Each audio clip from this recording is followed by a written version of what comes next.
평안하십니까?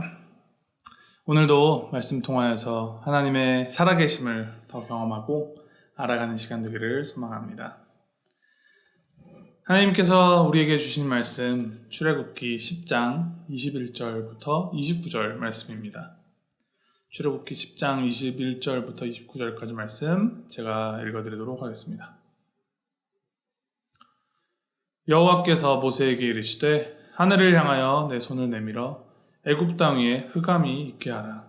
곧 더듬을 만한 흑암이리라. 모세가 하늘을 향하여 손을 내밀매 캄캄한 흑암이 3일 동안 애굽 온 땅에 있어서 그동안은 사람들이 서로 볼 수 없으며 자기 처소에서 일어나는 자가 없으되 온 이스라엘 자손들이 거주하는 곳에는 빛이 있었더라. 바로가 모세를 불러서 이르되 너희는 가서 여호와를 섬기되 너희의 양과 소는 머물러 두고 너희 어린 것들은 너희와 함께 갈지니라.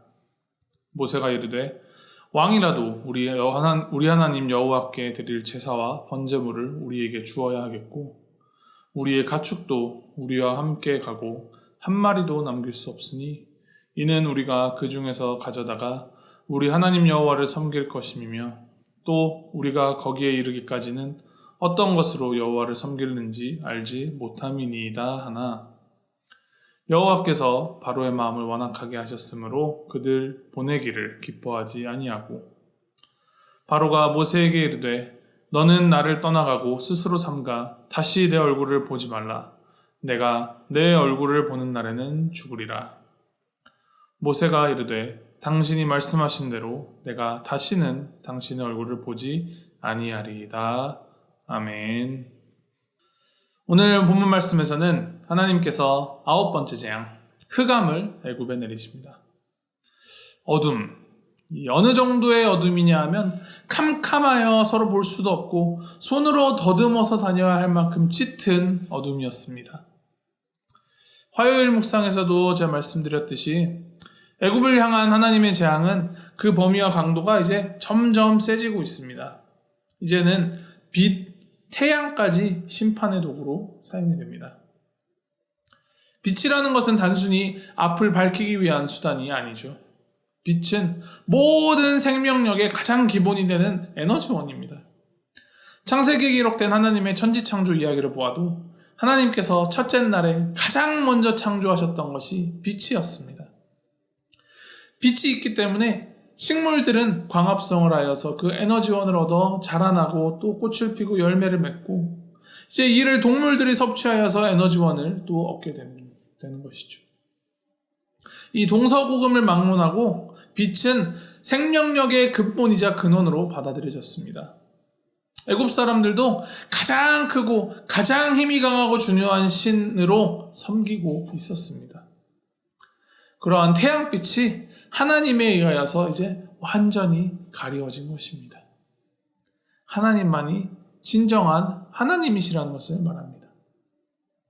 동시에 빛이 생명을 상징하기 때문에 하나님께서 빛을 거두어 가셨다라는 것은 곧 그들에게 죽음이 들이운다라는 것과 같습니다. 그렇게 10번째 재앙, 죽음이 그들의 문턱에 들어서고 있음을 암시하고 있는 것입니다. 23절 말씀 제가 한 번 더 읽어드립니다. 그동안은 사람들이 서로 볼 수 없으며 자기 처소에서 일어나는 자가 없으되 온 이스라엘 자손들이 거주하는 곳에는 빛이 있었더라. 이 놀라운 점은 하나님께서 이스라엘 백성들이 거주하는 이 고센 땅에는 빛을 여전히 허락하셨다라는 것입니다. 하나님을 섬기는 백성에게는 특별히 베풀어 주신 하나님의 은혜와 사랑이 있습니다. 하나님을 섬기고 하나님을 믿는 자는 빛 가운데 거하고 하나님을 부정하고 하나님에게 뒤돌아서서 하나님을 믿지 않는 자들에게는 칠흑 같은 어둠 가운데 살아가게 되는 것입니다. 빛은 모든 것을 밝히고 모든 것을 드러내는 반면에 어둠은 모든 것을 감추고 모든 것을 숨깁니다. 빛 가운데 거한다라는 것은 우리의 그 모든 것을 하나님 앞에 내어놓는다는 것입니다.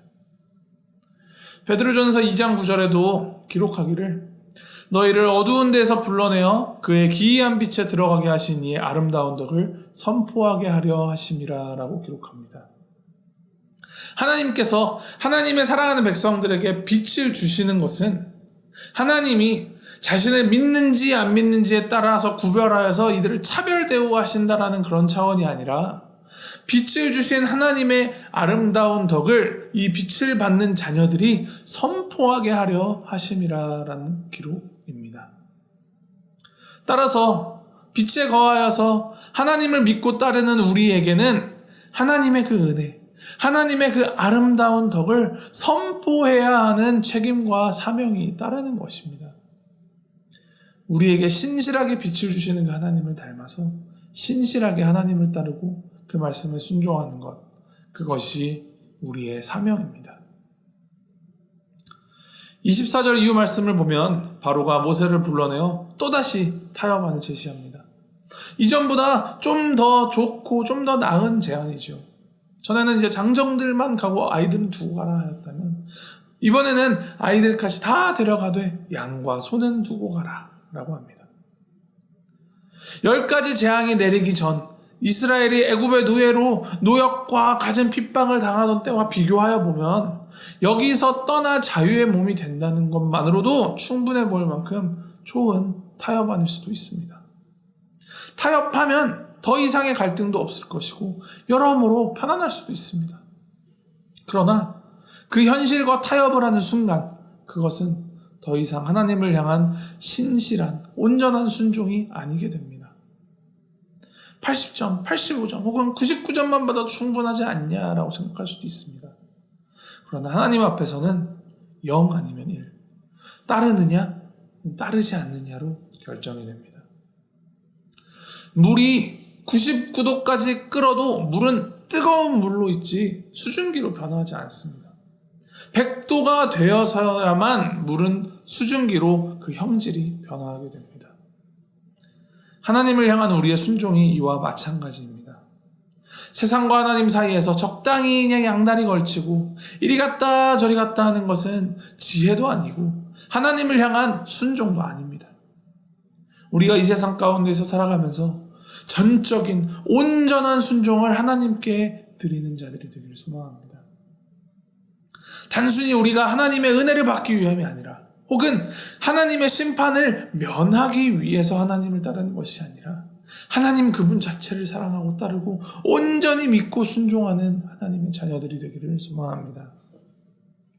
하나님은 우리가 하나님을 사랑할 수 있도록 모든 것들을 우리에게 다 주시고 다 보여주셨습니다. 이를 기억하며 지금 이 시간에도 우리와 함께 하시고 우리를 이끌어 주시는 그 하나님 손 꼭 붙잡고 하나님의 빛 가운데에 거하며 그 빛을 세상 가운데로 전달하는 하나님의 통로가 되기를 주님의 이름으로 간절히 소망합니다.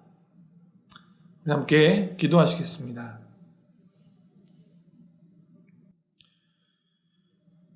하나님 아버지, 하나님께서 우리의 삶 가운데 진정한 빛이 되어주신 하나님이십니다. 빛 되신 주님, 우리가 하나님의 그 진리의 빛 가운데 거하는 자들에게를 소망합니다.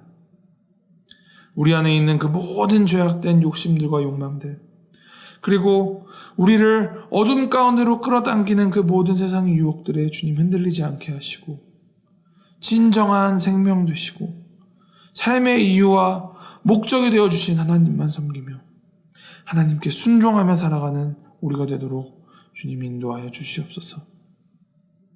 하나님, 우리에게 생명을 주시니 감사합니다. 주님께서 주신 이 생명, 이 삶, 주님의 그 아름다운 덕, 그 복음의 은혜를 전달하고 전파하며 살아가도록 주님 인도하여 주시옵소서. 이 모든 말씀 우리 주 예수 그리스도의 이름으로 기도하였습니다. 아멘.